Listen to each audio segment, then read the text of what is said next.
É para ti.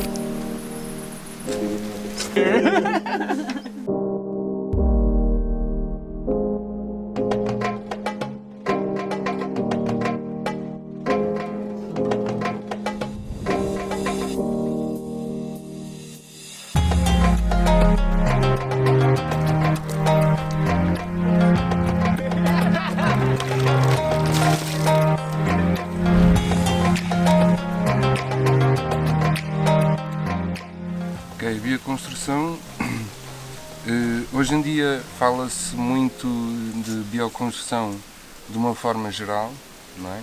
Mas para mim a bioconstrução é uma construção que tenta ao máximo usar materiais naturais. A terra, a palha, o estrume, a cal, tudo o que seja materiais, a pedra, né? Tudo o que seja materiais orgânicos não poluentes. Né? Embora também se chama bioconstrução a outro tipo de construções que a mim não me dizem nada, com pneus,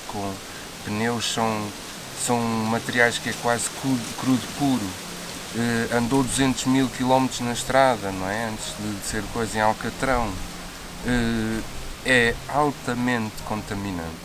É uma coisa que eu ao longo dos anos venho a aconselhar as pessoas: não usem pneus, porque a gente vamos estar a viver durante 30 anos ou 40 ou gerações naquela casa. Então, tendo materiais altamente poluentes, acho que não é favorável. Como latas de alumínio também. Não digo que não é um problema que a gente não tenha que resolver, é um problema que a gente tem que resolver. Mas em seu sítio próprio, não é? Numa casa não vejo que seja favorável usar materiais altamente poluentes. Então, para mim, pessoalmente, a bioconstrução é toda a construção que use materiais não poluentes, basicamente.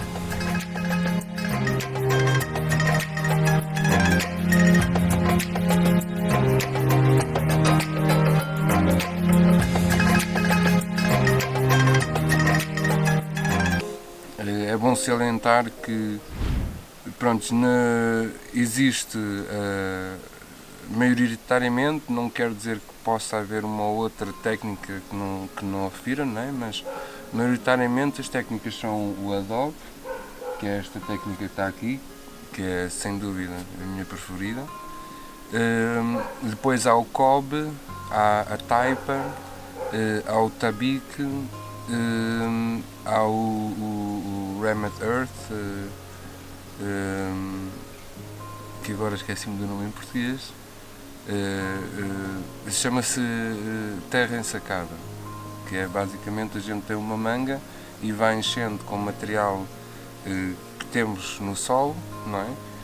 E vamos enchendo e depois pisoteando. Basicamente trata-se quase de uma taipa, não é? Embora a taipa tenha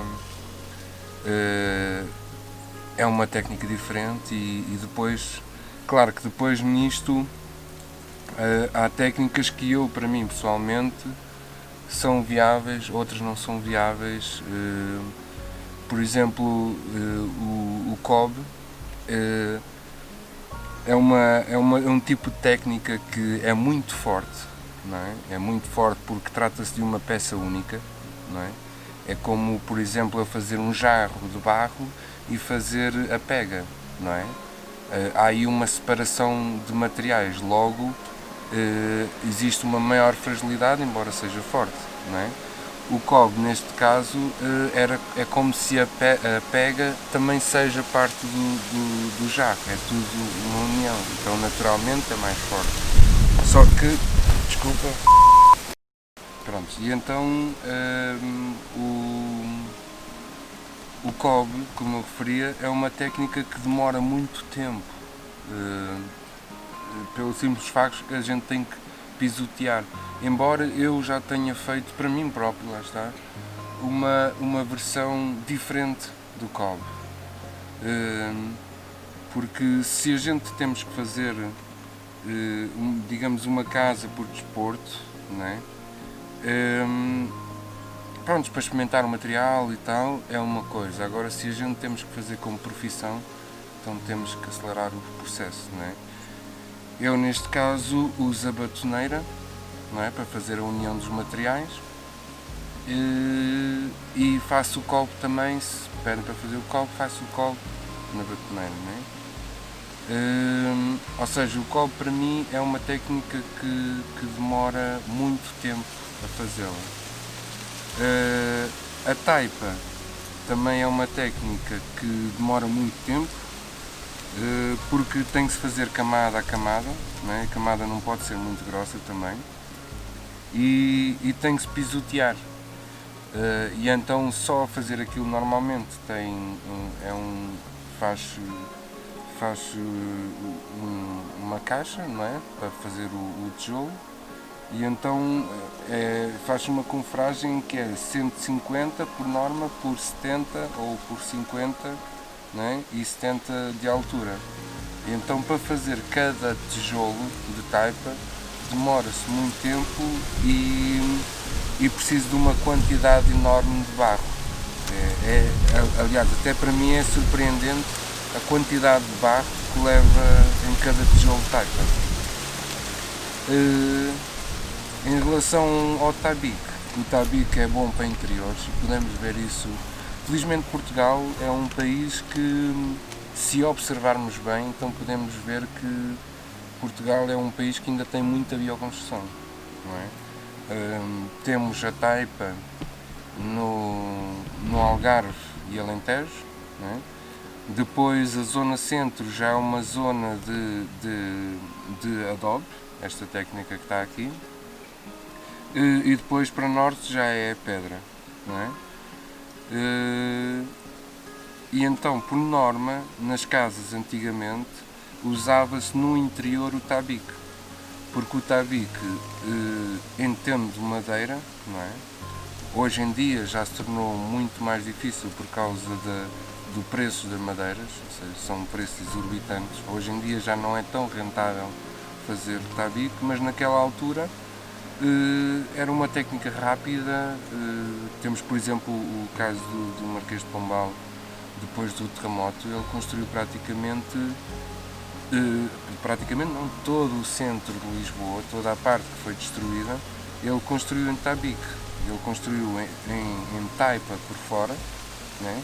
E o interior todo em tabique, e depois criou uma técnica, ou seja, de certa forma ele aperfeiçoou um bocado a técnica ancestral, porque já é ancestral, do tabique, e ele criou a gaiola pombalina, que basicamente a gaiola pombalina hoje em dia pode levar com um tremor de terra que a estrutura vai toda mexer, mas não vai cair.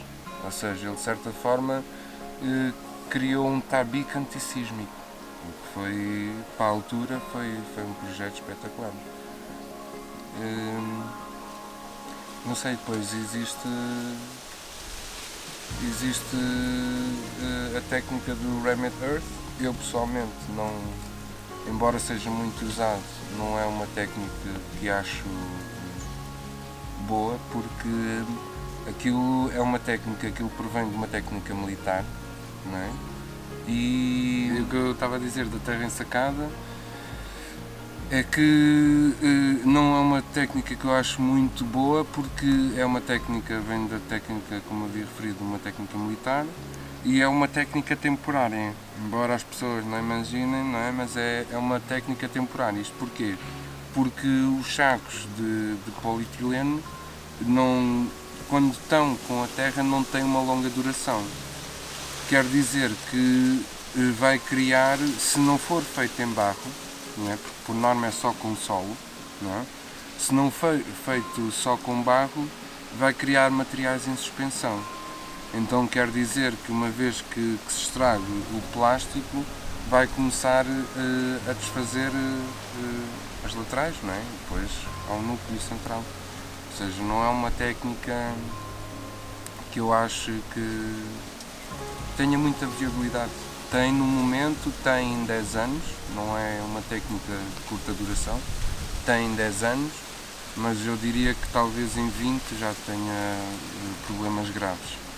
E sendo uma técnica que dá muito trabalho a fazê-la, talvez tivesse, se fosse eu a optar, não é? Eu optaria certamente por uma outra técnica com uma maior duração.